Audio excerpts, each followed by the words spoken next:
A beautiful black woman stood trembling in the rain outside a glass tower in Gangnam, her worn clothes soaked through, clutching medical papers with shaking hands. Inside, the most feared Korean mafia boss in Seoul sat in luxury, tattoos crawling up his neck, surrounded by wealth built on blood and fear. She had not seen him in 13 years. 13 years since she vanished to protect a secret that could destroy them both. Now her 12-year-old son was dying. Leukemia. 6 weeks left without a transplant. 80 million won she would never have. 3 jobs were not enough. Nothing was enough. So she did the unthinkable. She walked into the lion's den and begged the man she once loved to save her child. He looked at her with ice in his eyes and asked the question that shattered her world. Why should I save the son of another man? But here is what he did not know, what nobody knew. The secret she had buried for 13 years to keep them both alive. The boy dying in that hospital bed was his own flesh and blood.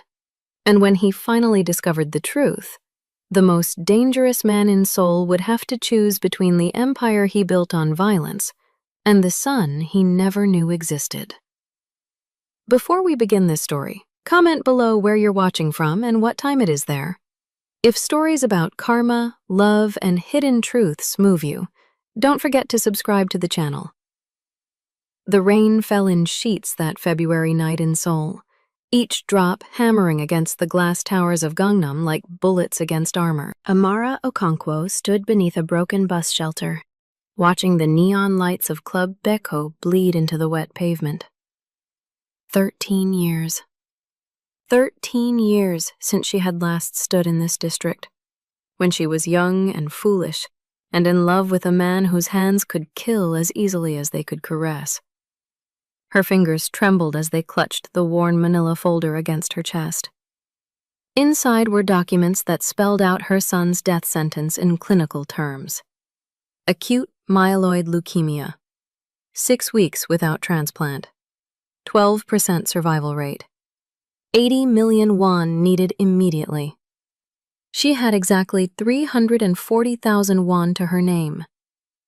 The doorman, a thick-necked man with scars mapping his knuckles like tributaries, looked her up and down with unconcealed contempt. Her second-hand clothes, her torn canvas bag held together with tape, her broken shoes that let in water with every step. She did not belong in this world of champagne and blood money. "Move along, Ajuma," he said, using the term for middle-aged woman like an insult. She was only 35, but poverty had aged her in ways that wealth never could. "I need to see Ghost." Her voice did not shake. She had spent 3 days rehearsing this moment, stealing minutes between her 3 jobs to practice what she would say, how she would stand, how she would not cry until it was over. The doorman laughed, a sound like gravel in a blender. 200 people a day try that line. You think you're special? Tell him Amara Okonkwo needs 5 minutes. He will remember. Something in the way she said it, the certainty in her exhausted eyes, made him pause. He pulled out his phone, spoke in rapid Korean, too quick for her to follow. His expression changed. Shock, confusion, fear. "Wait here," he muttered, disappearing through the black glass doors. 10 floors above, in an office where the entire city sprawled like a circuit board of light and shadow, Min Ji-woo was conducting business. A man knelt before his desk, sweating despite the air conditioning, explaining why a shipment had gone missing. Ji-woo listened with the patience of a predator, his face carved from stone, the white tiger tattooed on his neck seeming to pulse with every heartbeat. His assistant, Tae-min, leaned close and whispered 3 words that shattered Ji-woo's composure for the first time in a decade. "Amara Okonkwo. Downstairs." The man on the floor kept talking, but Ji-woo no longer heard him. Blood roared in his ears. "Amara, the name he had buried along with his heart 13 years ago, the woman he had torn soul apart trying to find, the woman whose blood he had found in her apartment, whose screams he had imagined every night since, whose death he had avenged with a brutality that still defined his reputation. 57 bodies in 2 weeks. He had painted the Jiang family's territory red, and still he never found her. Not alive, not dead, not even bones to bury. Impossible, he whispered. She is dead. The woman insists, young Nim. She gave her full name. She is waiting. Jiwoo dismissed everyone with a gesture. When the room emptied, he stood at the window and tried to remember how to breathe. What did you say to a ghost? What did you say to the only person you had ever loved, returned from death itself? Bring her up. The elevator ride felt eternal to Amara. She watched the numbers climb and remembered the last time she had been in this building. She had been 22, pregnant with a secret she carried like a bomb, knowing that the moment anyone discovered it, they would use it to destroy the man she loved. The Jiang family had found out about their relationship. They had sent men to her apartment. They had given her a choice that was not a choice at all. Leave and never tell him. Disappear completely. Or they would kill the baby inside her and leave its body on Jiwoo's doorstep as a message. She had chosen life over love. She had chosen her son over her heart. And every day since, she had lived with that choice like a knife between her ribs. The elevator doors opened onto an office that looked like it had been carved from winter itself. Glass, steel, and a view of Seoul that made you feel like a god. Jiwoo stood with his back to her, looking at the city he controlled with an iron fist wrapped in expensive silk. You died, he said without turning. His voice was exactly as she remembered. Low, controlled, capable of tenderness and terror in equal measure. I buried you. I mourned you. I killed for you.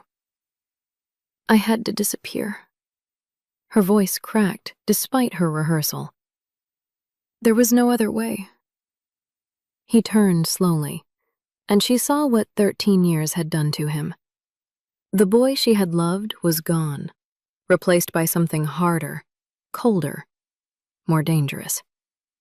The tattoo on his neck was new. The scars were new. But his eyes, those eyes that had once looked at her like she was the only real thing in a world of shadows, those were the same. Why are you here, Amara? He forced ice into every syllable. After 13 years of silence, 13 years of letting me think you were dead. Why now? She opened her bag with shaking hands and pulled out the folder. The medical reports trembled like leaves in her grip. My son is 12 years old. He has leukemia. He needs a bone marrow transplant in 6 weeks or he dies. I need 80 million won. Something flickered across Jiwoo's face. Rage. Pain. Betrayal. He walked to his desk and poured himself whiskey with movements so controlled they looked violent. You disappeared. You built a life. You had a child with another man. He drank. And now you come here. To me. Asking for my money? I have no one else. The words came out as a whisper. Every hospital turned me away. Loan sharks want my organs as collateral. You are my last hope. Get out. He turned back to the window. Before I forget why I loved you enough to let you leave alive. She did not move. Could not move. Her feet had carried her through 3 jobs a day for 12 years. They had walked miles because she could not afford the bus. They had stood for 16-hour shifts until her bones screamed. They would not fail her now. Then kill me, she said, and meant it. But please, I am begging you. Save my son first. He is innocent. He knows nothing about any of this. He is just a child who wants to live." The desperation in her voice, the mother's plea that transcended pride and history and heartbreak, cut through Jiwoo's armor like a blade. He closed his eyes. 13 years of anger warred with 13 years of love that had never died, only calcified into something harder. "Come back tomorrow," he said finally. "I will think about it." When she left, when the elevator doors closed and he was alone, Jiwoo swept everything off his desk with a roar that echoed through the empty office. Glass shattered, papers flew like wounded birds. And for the first time since he was a child, Min Jiwoo felt powerless. "Taemin!" His assistant appeared instantly. "I want everything about her. Where she has been, who she has been with, and I want to know everything about this child. Everything. By tomorrow morning." 24 hours could contain lifetimes when you knew how to extract information from a city's shadows. Taemin was a master of this art. By dawn, he had assembled a file that would destroy worlds. He placed it on Jiwoo's desk without a word. The club was silent at this hour, the revelry of the night replaced by the cold light of morning that made everything look exactly like what it was, a beautiful lie covering ugly truths. Jiwoo opened the folder. His hands, which had never trembled while holding a gun or signing a death warrant, shook now. Subject: Amara Okonkwo. Departed soul, March 14th, 2013. Last known location before departure: Severance Hospital Emergency Room. Reason for visit: pregnancy confirmation. Gestational age at time: 6 weeks. He did the math automatically. March 2013. 6 weeks pregnant. They had been together in January, February, early March before she vanished like smoke. Relocated to Busan under false documentation. Gave birth November 3rd, 2013. Child registered as Daniel Min Okonkwo. Father listed deceased. November. 9 months from March. Jiwoo's vision blurred. He turned the page with hands that no longer felt like his own. The photograph hit him like a bullet to the chest. A boy, 12 years old, sick and bald from chemotherapy, smiling at the camera with a courage that broke something fundamental inside Jiwoo's chest. But it was not the smile that made the world tilt on its axis. It was the eyes. His eyes. Staring back at him from a face that was half Amara's softness and half his own sharp angles. The same exact shape, the same depth, the same expression he saw every morning in the mirror when he forgot to put on the mask of ghost. "No," he whispered. "No, no, no." But the evidence did not care about his denial. Medical records, birth certificate, school enrollment forms listing Amara as mother, father unknown. Photographs spanning 12 years, showing a baby growing into a boy who looked more like Jiwoo with every passing year. Taemin cleared his throat. "There is more, Hyungnim, about why she left." Jiwoo could not speak, could not breathe, could only stare at the face of his son. His son. The child he never knew existed. The boy who was dying while Jiwoo sat in his tower of glass and blood money, completely unaware that his own flesh and blood was fighting for every breath. "The Jung family," Taemin continued, his voice careful. "They discovered the relationship in early March 2013. They saw it as weakness, an opportunity. They sent men to her apartment, gave her an ultimatum: disappear completely, tell you nothing, or they would kill the baby and leave its body where you would find it. Use it as leverage to control you. or destroy you with grief. The folder fell from Jiwoo's hands. Papers scattered across the desk like the pieces of his shattered understanding of the last 13 years. She ran to protect him, Taemin said quietly. To protect you. The Chung family believed she was dead. Everyone believed she was dead. She built that lie with her own sacrifice and lived in it for 13 years. 3 jobs, poverty, raising your son alone, never asking for help, never reaching out. Until now, when death left her no other choice. Jiwoo stood abruptly, his chair crashing backward. He walked to the window and pressed his forehead against the cold glass. Seoul spread below him, millions of lights, millions of lives. And somewhere in that vast city was his son, dying. While Jiwoo had been playing king of an empire built on violence. Where is she now? His voice was raw. Working night shift at Severance Hospital. Cleaning floors. She has a 30-minute break at midnight. Jiwoo looked at his watch. 11:45. Get the car. The hospital's emergency stairwell smelled like disinfectant and despair. Amara sat on the concrete steps during her break, eating a convenience store rice ball that cost 900 won. Her dinner. Her only meal in the last 18 hours. She had learned to survive on very little. The door above her opened. She looked up, expecting another nurse seeking refuge from the fluorescent hell of the wards.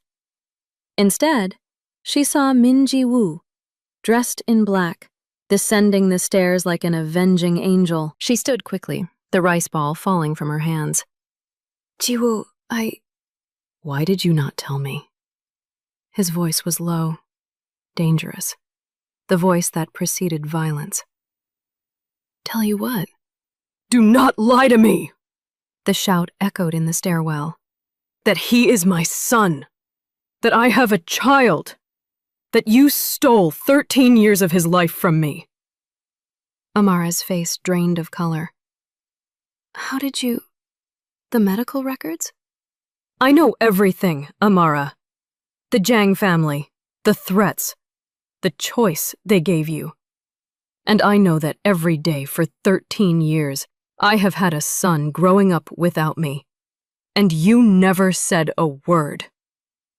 I was protecting him, she shouted back, tears streaming down her face now. All the exhaustion and fear and loneliness of 13 years pouring out. They were going to kill him! Use him as a weapon against you! I ran so you both could live. You had no right to make that decision alone. I was 22 years old with men holding guns to my stomach. Her voice cracked.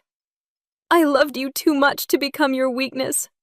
I would rather you hate me alive than love me dead.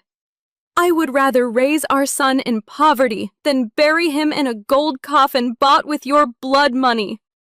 The silence that followed was broken only by their ragged breathing.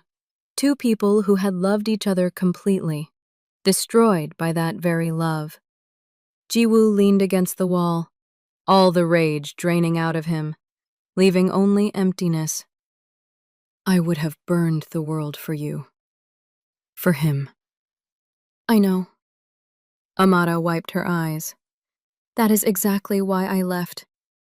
Your world burns everything it touches. I wanted our son to grow up in light, not shadow. And yet here you are, in my shadow again, because light does not cure leukemia. The cruelty of the truth hung between them. Can I see him? Jiwoo's voice was barely a whisper now. Can I meet my son?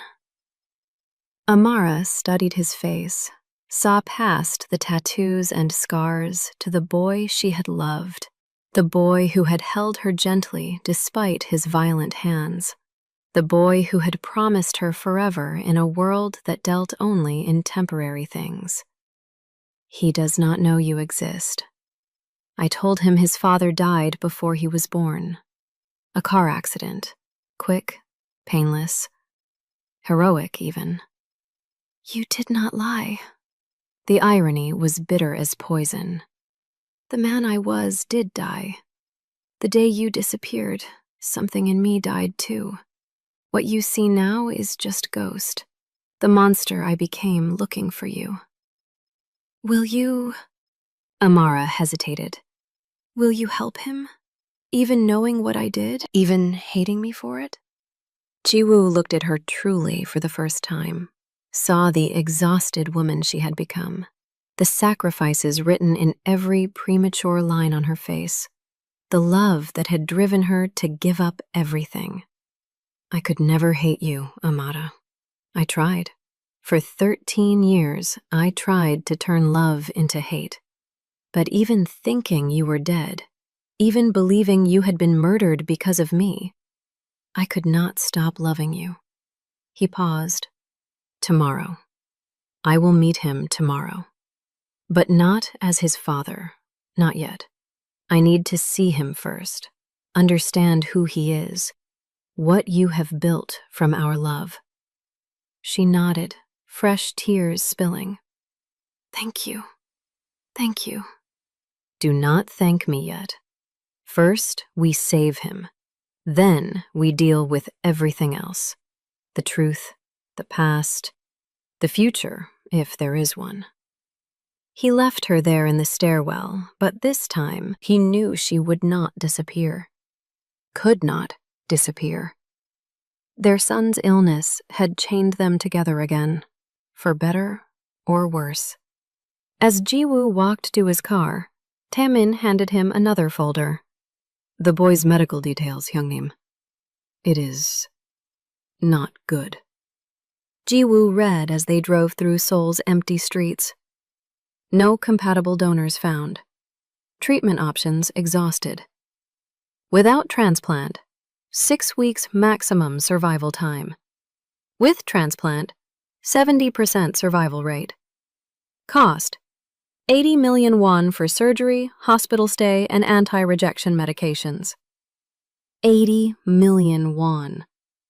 Jiwoo spent more than that on a single shipment. It was nothing. Less than nothing. But the next line made his blood freeze. Note: patient requires HLA-matched donor.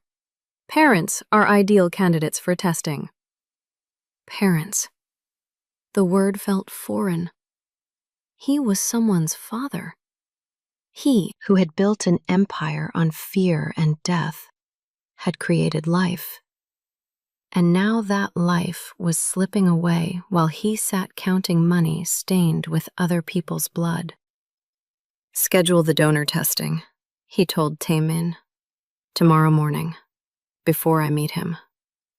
Hyungnim, if you are compatible, then I donate whatever he needs. Bone marrow, blood, organs if necessary. Do you understand? Yes, Hyungnim. Jiwoo leaned back and closed his eyes. Somewhere in this city, his son was sleeping. Dreaming, perhaps, of a future he might never see. A future that Jiwoo, for all his power and wealth and violence, had been powerless to give him. Until now. The pediatric oncology ward existed in a perpetual twilight, where hope and despair took turns breathing into the lungs of children who had learned too young that life was not guaranteed. Jiwoo walked these halls dressed in civilian clothes, jeans and a simple black sweater, his tattoos hidden beneath a high collar. He looked almost normal, almost harmless, almost like someone who belonged in a world of sick children and worried parents, instead of blood debts and territorial wars. Room 847. The number on the door felt heavier than any weapon he had ever carried. He knocked softly. A small voice called out, "Come in." Daniel Min Okonkwo sat propped up in bed, completely bald from chemotherapy, his skin holding that translucent quality of the very ill. But his eyes, Those eyes that were mirrors of Ji-woo's own burned bright with intelligence and curiosity. He was drawing in his sketchbook, his thin hands moving with careful precision. "Hi," Ji-woo said, his voice instinctively softening. "I am a friend of your mother's." Daniel looked up and smiled, a smile so reminiscent of Amara that Ji-woo felt his chest constrict. "Cool. Mom does not have many friends. She is always working." He gestured to the chair beside the bed. "Want to see what I am drawing?" Ji-woo sat, every muscle in his body tense with an emotion he could not name. "I would like that very much." The boy turned his sketchbook around. It was a detailed drawing of space, planets and stars rendered with surprising skill for a 12-year-old. Saturn dominated the center, its rings carefully shaded. "I love astronomy," Daniel explained, his enthusiasm making him seem younger, healthier, more alive. "I want to be an astronaut someday. Or maybe an astrophysicist. I have not decided yet. Mom says I can be anything I want, even if I am sick right now." "Your mother is right." Ji-woo's throat felt tight. "You are strong. I can see that. She is the strong one." Daniel's voice dropped to a whisper, as if sharing a secret. "She works 3 jobs to pay for my treatment. I know she cries in the bathroom when she thinks I am asleep. I hear her sometimes." He looked down at his drawing. "I do not want to die. But if I do, at least she can stop suffering so much, stop working so hard. Maybe she could be happy again."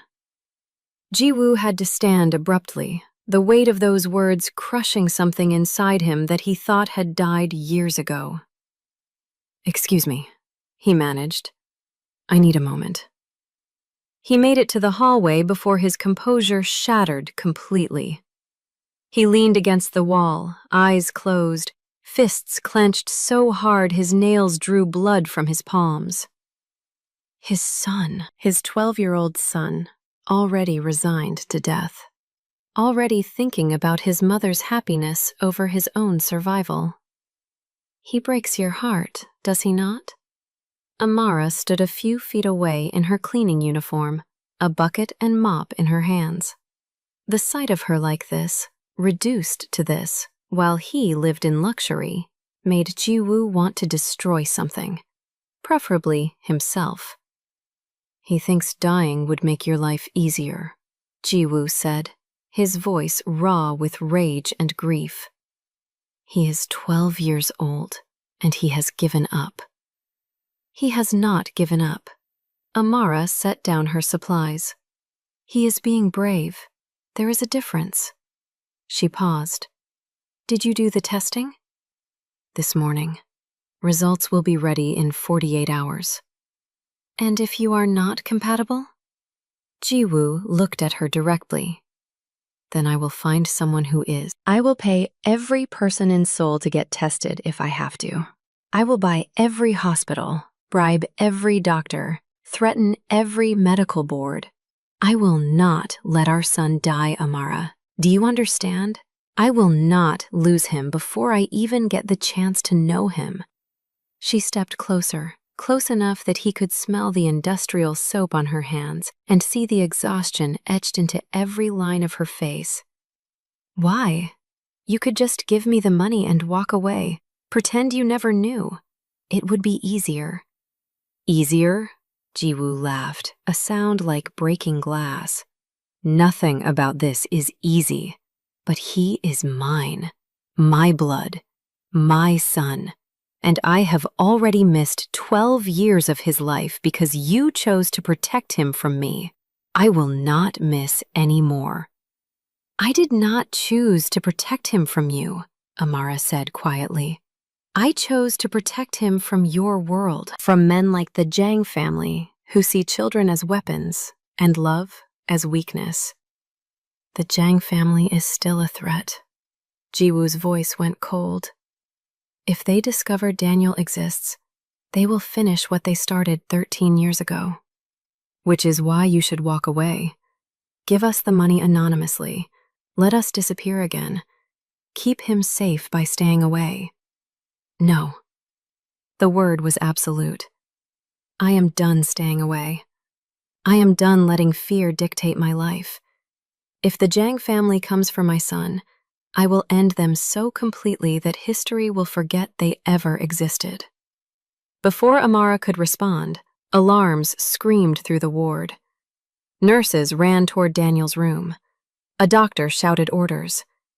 Jiwoo and Amara rushed back to find their son convulsing, blood trickling from his nose, monitors shrieking their warnings. "He is crashing!" the doctor yelled. "Get me the crash cart, now!" Amara tried to run to him, but a nurse held her back.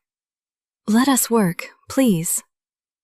Jiwoo watched, powerless, as a team of medical professionals fought to save his son's life. This, he realized, was true helplessness. Not facing enemies with guns, not navigating gang politics, but standing in a hospital hallway while your child died, and there was nothing, absolutely nothing your money or power or violence could do to stop it. Daniel stabilized after 8 minutes that felt like 8 lifetimes. The doctor emerged, exhausted. "He is stable now, but his body is failing. We are running out of time. Without a transplant in the next 2 weeks, not 6 weeks, his organs will start shutting down. I am sorry. I wish I had better news." 2 weeks. 14 days. Jiwoo's test results would not even be back for 2 more days. "Do the transplant anyway," he said. "Use me. Test me now if you have to. I do not care about compatibility markers or percentages. Take whatever you need." The doctor shook his head sadly. "It does not work that way. An incompatible transplant will kill him faster than no transplant at all. We have to wait for the results." Jiwoo wanted to grab the man, shake him, demand he fix this immediately. But Amara's hand on his arm stopped him. "We wait," she said softly. "We hope.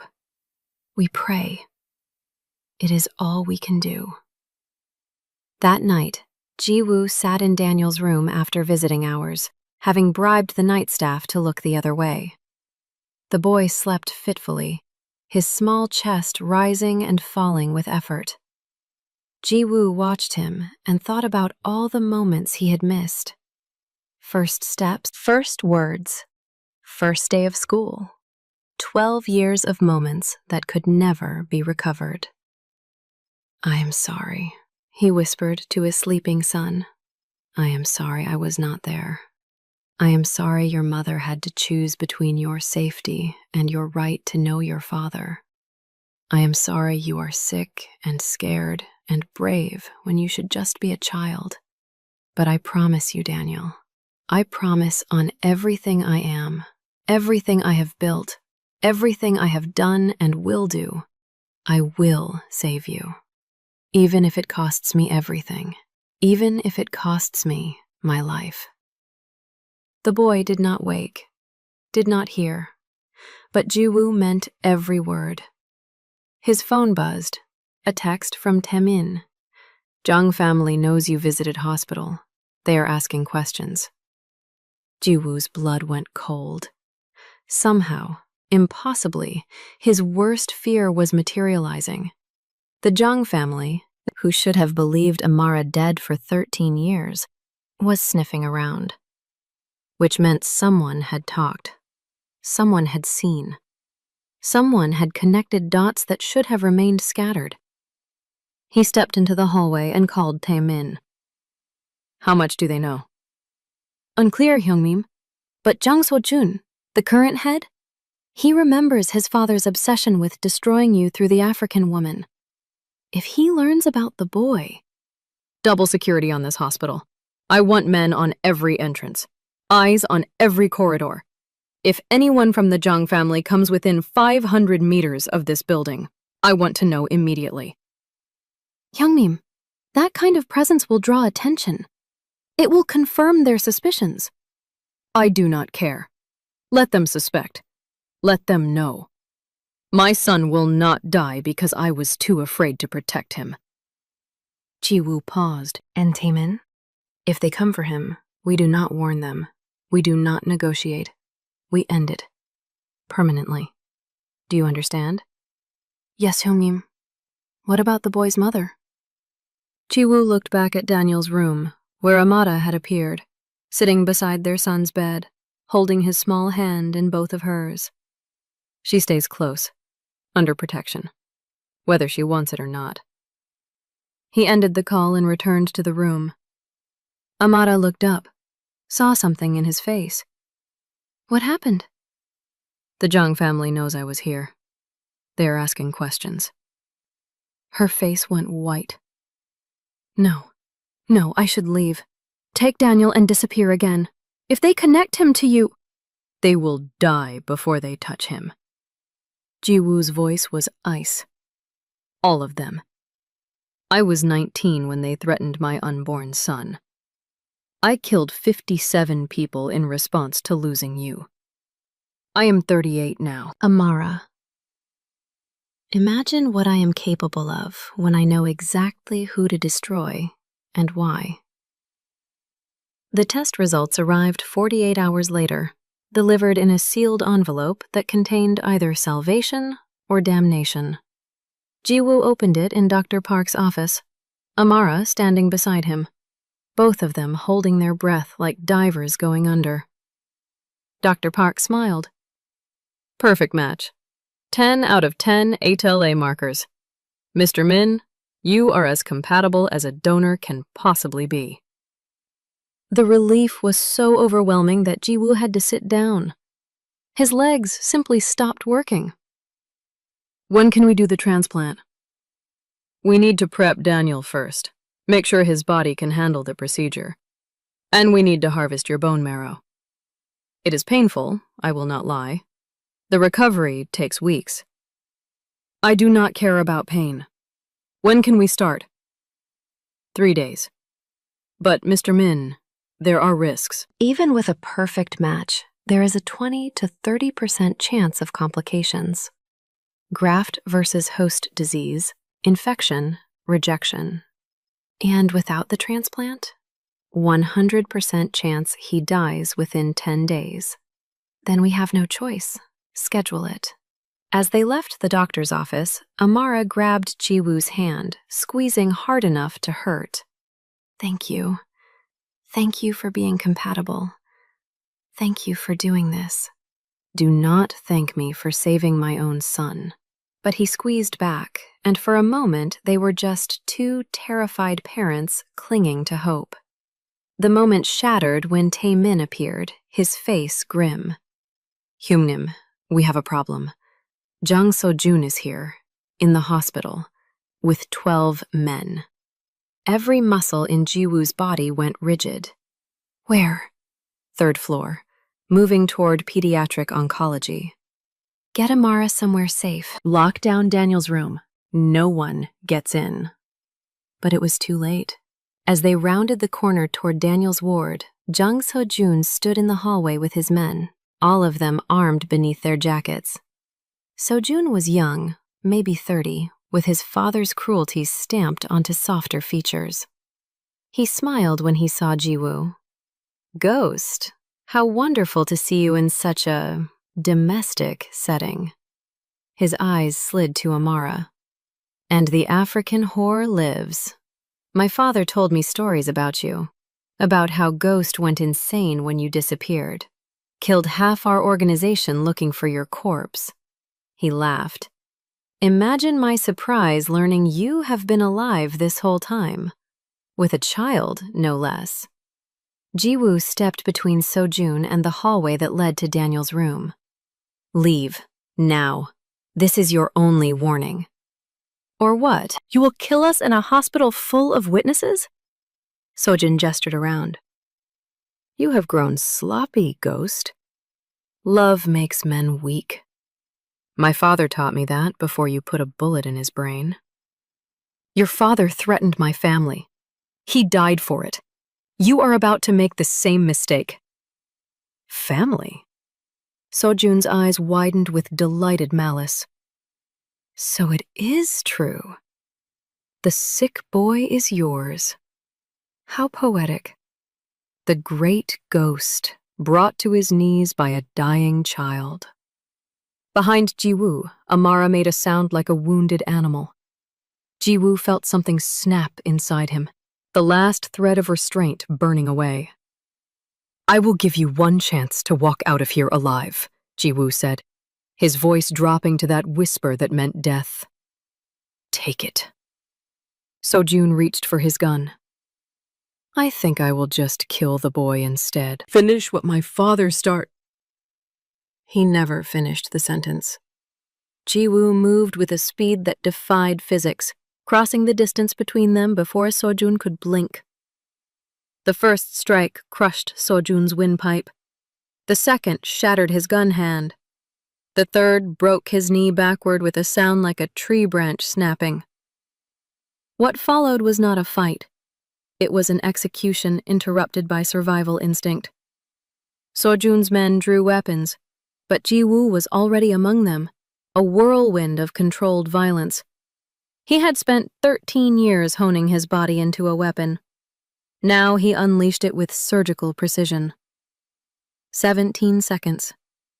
That was how long it took for 7 men to fall. 3 dead from strikes to vital points, 4 unconscious from trauma. Sojun himself was on the floor, both arms broken, choking on blood and broken teeth. Taemin and his security team arrived to find Jiwoo standing over the carnage, not even breathing hard. Hospital staff were screaming. Patients were being evacuated. Alarms were blaring, and Jiwoo felt nothing but cold satisfaction. He knelt beside Sojun, grabbing him by the hair to force eye contact. Listen carefully. I am going to say this once. My son is off limits. My family is off limits.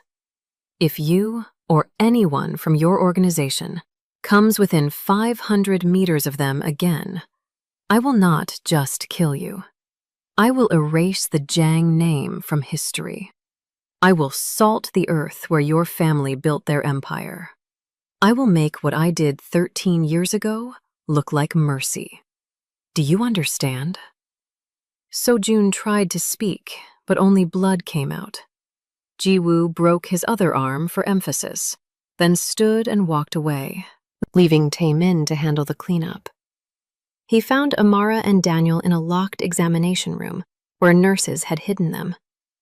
Daniel was crying, terrified by the sounds of violence. Amara held him tight, her own face streaked with tears. When Daniel saw Jiwoo, covered in other men's blood, he should have been more frightened. Instead, he asked in a small voice, "Are you okay, mister?" Something inside Jiwoo cracked completely. He knelt in front of his son, this brave, kind, beautiful boy who worried about others even when facing his own mortality. I am fine, and you are safe now. I promise. Who were those men? Jiwoo looked at Amara. She nodded slowly, giving permission. Daniel, Jiwoo said carefully, there is something your mother and I need to tell you. Something important. The boy looked between them, confusion in those eyes that mirrored Jiwoo's own. What? Your father did not die before you were born, Amara said gently. He is here. He has always been alive. I lied to protect you, but you deserve the truth now. Daniel's face scrunched in confusion. I do not understand. Where is he? Jiwoo took a breath that felt like swallowing glass. Here. I am your father, Daniel. I only found out about you 3 days ago, and I know this is confusing and frightening, but it is the truth. You are my son, and I am so sorry I was not there for you. The boy stared at him, processing. trying to reconcile the blood-stained stranger with the concept of father. "You are really my dad?" "Yes." "And you are going to save me? With the bone marrow?" "Yes, if you will let me." Daniel was quiet for a long moment. Then, with the simple acceptance of children, he said, "Okay, that is good. I always wanted a dad." He paused. "Are you a bad man? Those people seemed scared of you." Jiwoo chose honesty. "I have done bad things, hurt people, built an empire on violence and fear. I am not a good man, Daniel, but I am trying to be a good father. If you will give me the chance." Daniel looked at his mother. "Mom, is he really my dad?" Amara nodded, crying openly now. "Yes, baby, he is, and he loves you very much." "Okay." Daniel reached out and took Jiwoo's hand, his small fingers wrapping around his father's scarred knuckles. "Then I am glad you are here." Jiwoo had killed men without flinching, had built an empire without hesitation, had destroyed lives without losing sleep. But his 12-year-old son's acceptance broke him completely. He pulled Daniel into a hug and wept for the first time in 20 years, his tears mixing with the blood still drying on his clothes. "I love you," he whispered into his son's bald head. "I love you so much, and I am going to make sure you live. I promise." The transplant surgery took place 2 days later. Jiwoo woke from anesthesia with pain radiating through his bones, but alive. "Successful harvest," the doctors said. Now they waited to see if Daniel's body would accept the gift of life his father had given him. Recovery was slow, agonizing. But 3 weeks later, Daniel's markers started improving. 4 weeks later, he was sitting up in bed. 6 weeks later, tiny patches of hair began growing back. 8 weeks after the transplant, Dr. Park delivered the news they had been praying for: complete remission. 3 months later, Daniel was discharged from the hospital. Jiwoo carried him out personally, Amara walking beside them, all 3 of them crying with joy. They moved into Jiwoo's penthouse that same day. Daniel got his own room with a telescope pointed at the stars. Amara got her own space, though most nights she and Jiwoo talked until dawn, rebuilding what had been broken, forging something new from the ashes of their past. Jiwoo reduced his criminal operations by 70%, focusing on legitimate business. He was still dangerous, still Ghost, but now he had something worth living for beyond revenge and power. 6 months after the transplant, on a cold February night exactly 1 year after Amara had walked back into his life, Jiwoo took her to a small restaurant. No bodyguards, no spectacle, just them. He knelt with a simple ring. "You ran from me once to save our son. This time, stay with me to complete our family. Marry me, Amara.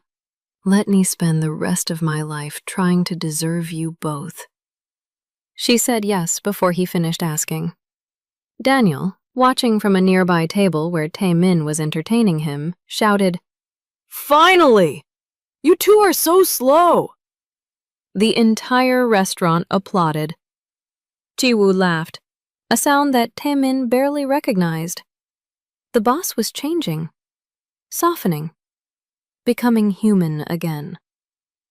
That night, as Daniel slept peacefully in his room, as Amara dozed on Jiwoo's chest, as the city lights of Seoul glittered beyond the windows, Jiwoo understood something profound.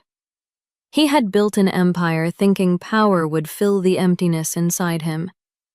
But it took losing everything, finding a son he never knew existed, and nearly watching that son die to realize the truth. Love was not weakness. It was the only strength that mattered. And sometimes, the people who begged at your feet carried secrets that would save your soul. His son was alive. His love had returned. His family was whole. Min Ji-woo, the ghost of Gangnam, had finally found his way home. If this story moved you, pause for a moment and reflect. Have you ever been underestimated because of how you looked, where you came from, or what you could not afford? Have you ever had to choose between protecting someone you love and telling them a truth that could destroy everything? Have you ever discovered that the person you judged had been carrying an unbearable weight alone, fighting battles you never saw? Share your experiences and feelings in the comments. We read them all. And if you believe in stories about redemption, sacrifice, and second chances, don't forget to subscribe to the channel